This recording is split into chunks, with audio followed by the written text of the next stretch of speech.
था जब उसके पिता को कुछ उल्लुओं ने मार दिया था। तब से लेकर अब तक कालू कौवे का पालन पोषण उसकी माँ ने अकेले ही किया था। कालू कौवे की माँ उससे बहुत प्यार करती थी, मगर कालू कौवा एक नंबर का हरामी था। वह अपनी माँ को हमेशा तंग करता, ना कहना मानता और ना ही कोई काम करता था। कालू बेटा उठ जाओ, कल से सोई हुई हो, जाओ और मुझे मंडी से आलू ला दो। माँ कभी तो जी भर के सो लेने दिया करो, हमेशा मेरे पीछे ही पड़ी रहती हो। ऐसे बुड़बुड़ाता हुआ कालू कौवा उठता है और अपनी माँ से पैसे लेकर आलू लेने चला जाता है। आलू तो क्या लेने थे, वह नदी के पास जाता है और एक पेड़ के नीचे लेट जाता है। बहुत नींद आ रही है, थोड़ा सो लेता हूँ। कौवा सो जाता है और उसकी माँ शाम तक अपने घर के बाहर बैठी अपने बेटे की राह देखती रहती है। चिड़िया, मेरे बेटे कालू को कहीं देखा है? माँ जी, वह नदी के पास सोया हुआ है। वो फिर सो गया। बेटी, मेरा एक काम करो, वापस जाते हुए उसे जगा देना। उसे कहना कि उसकी माँ उसे बुला रही है। चिड़िया जब घर जाती है तो वापसी पर कालू कौवे को जगा देती है।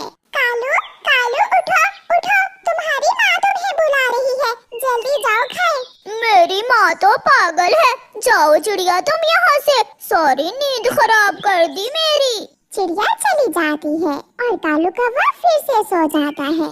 शाम के बाद कालू कौवा घर चला जाता है। कालू बेटा, आलू कहाँ है? कालू कौवा तो भूल ही गया था कि वो तो घर से आलू लेने गया था, इसलिए वो अपनी माँ से हर रोज की तरह एक नया झूठ बोलता है। माँ जब मैं घर से निकला तो मुझे रास्ते में एक बहुत ही गरीब पक्षी मिल गया, मैंने वो पैसे उसे दे दिए। अच्छा किया ना माँ मैंने। अब मैं क्या सब्जी बनाऊंगी, घर में कुछ भी नहीं है। रहने दो माँ, मुझे भूख नहीं है। कौवे की माँ अब बूढ़ी हो गई थी, वो तो कोई कामकाज कर नहीं सकती थी और उसका जवान बेटा बहुत आलसी था। एक दिन माही चील कालू की माँ के पास आती है। बहन, मेरे बेटे की शादी है, आप जरूर आना, मुझे बहुत खुशी होगी। चील बहन, सच बताऊं तो मेरे पास ना ढंग के कपड़े हैं और ना जूता। शादी पर आऊंगी, कुछ पैसे तो लगेंगे ही। मेरा बेटा तो कुछ भी नहीं कमाता, इसलिए मैं आपकी खुशियों में शामिल नहीं हो सकती। माँ चील मौसी के बेटे की शादी पर अच्छा भोजन मिलेगा, चलो माँ चले। नहीं बेटा, मैं नहीं जाऊंगी शादी में। भोजन खाने की तो चिंता है, ये नहीं पता कि जाते हुए कुछ लेकर भी जाते हैं। ऐसे ही एक दिन कालू कौवा उड़ता हुआ जा रहा था। रास्ते में एक पेड़ पर तोता बैठा रो रहा था। माँ, तू मुझे छोड़कर चली गई। माँ, अब तेरे बेटे के पास सब कुछ है, घर है, पैसे हैं, सब है, मगर माँ अब तू नहीं है। अगर तू होती तो ये सब देखकर बहुत खुश होती। कौवा ये सुनकर तोते के पास आता है। यार तोते, तू माँ के लिए रो रहा है क्या? हाँ कौवे, मेरी माँ नहीं है। तोते, मेरी माँ है, मगर मुझे माँ की जरूरत नहीं है। तुम ऐसा करो, मुझसे मेरी माँ ले लो। माँ ले लो? कोई अपनी माँ भी किसी को देता है क्या? मैं कौन सा मुफ्त में दूंगा तुझे, मुझे कुछ पैसे दो और मेरी माँ तुम ले लो। तुम्हें माँ मिल जाएगी और मुझे पैसे, दोनों का काम बन जाएगा। तोता मान जाता है और वो कुछ पैसे कालू कौवे को दे देता है और कौवा वहाँ से चला जाता है।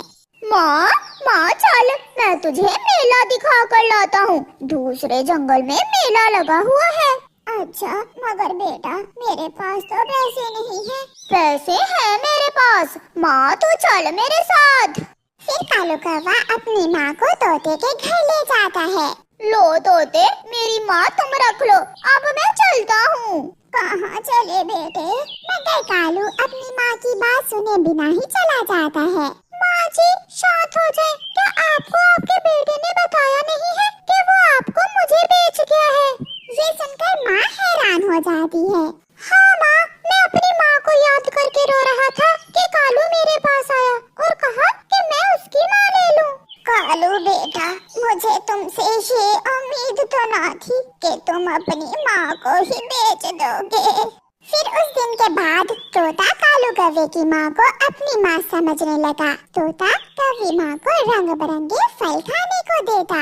माँ ये अंगूर खाइए। माँ आप ये फल खाकर सो जाए और रात को अगर किसी चीज की जरूरत हो तो मुझे आवाज दे देना। जीते रहो बेटा, बस एक बार कल मेरे कालू को मुझसे मिलवा देना। मेरा दिल बहुत उदास है अपने बेटे के बिना। दूसरे दिन तोता पूरे जंगल में कालू कौवे की खोज करता है, मगर उसे कहीं भी कालू कौवा दिखाई नहीं देता। बेटा मेरा कालू नहीं मिला क्या? माँ मैंने उसे हर जगह देखा, मगर वो मुझे पूरे जंगल में कहीं भी नहीं मिला। ठीक हो मेरा बेटा, मेरा दिल घबरा रहा है। वो माँ ना सोना चाहती थी, ना चांदी, ना फल, ना दाना। उसे तो केवल अपने बेटे कालू की ही चिंता थी, जो इतना बुरा था कि अपनी माँ को ही बेच गया था। फिर एक दिन तोता कालू कौवे को ढूंढ ही लेता है। कालू मेरे साथ चलो, माँ तुम्हें बुला रही है। वो ना सोना चाहती है, ना चांदी। मैं हर रोज तरह तरह के फल ला कर देता हूँ माँ को, मगर माँ खुश नहीं होती। वो हर समय तुझे ही पुकारती रहती है, ना रात सोती है ना दिन। मैंने माँ के साथ इतना बुरा व्यवहार किया, मैंने माँ बेच दी और माँ फिर भी मुझे ही याद करती है। ये कहते हुए कालू कौवा रोने लग जाता है। मेरे साथ चलो कालू। फिर तोता कालू को साथ लेकर अपने घर जाता है। अपने बेटे को देखकर कालू कौवे की माँ अपने बेटे से लिपट जाती है। कालू कौवे ये होती है माँ जो अपने बच्चों के हर गुनाह को भूल जाती है, हर गलती माफ कर देती है। कालू मेरे बेटे, मैं तुमसे कुछ नहीं मांगती, मुझे कुछ ना देना, मगर फिर कभी मुझे छोड़कर न जाना। मुझे माफ कर दो माँ, मुझे एहसास हो गया है। फिर कालू अपनी माँ को अपने नेपाल के जंगल में टुनटुनी चिड़िया अपने पति कालू कौवे के साथ रहती थी। उन दोनों की एक प्यारी सी बेटी थी जिसका नाम टूनी था। एक दिन कालू कौवा खेती कर रहा था।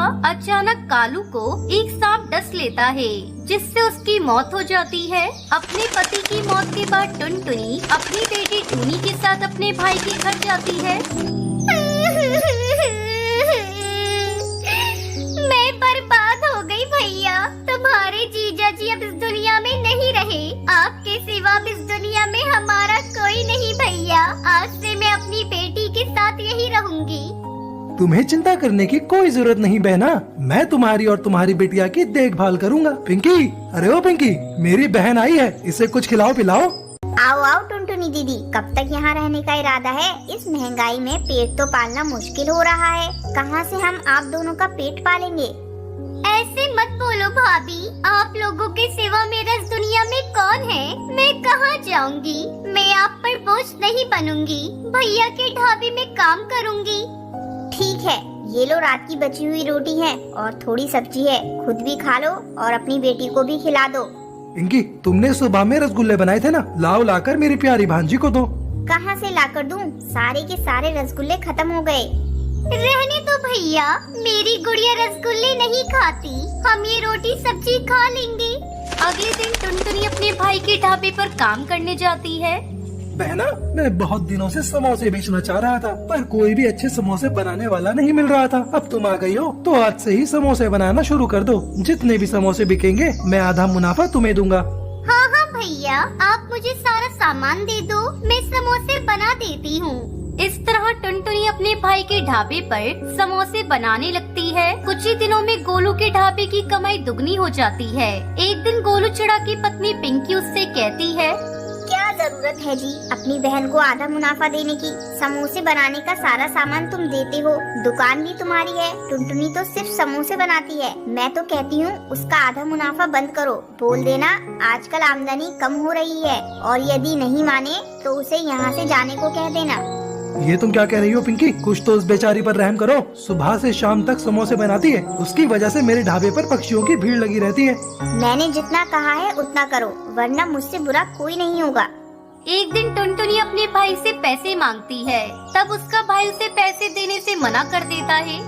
आजकल आमदनी बहुत कम हो रही है, इसलिए मैं तुझे पैसे नहीं दे सकता।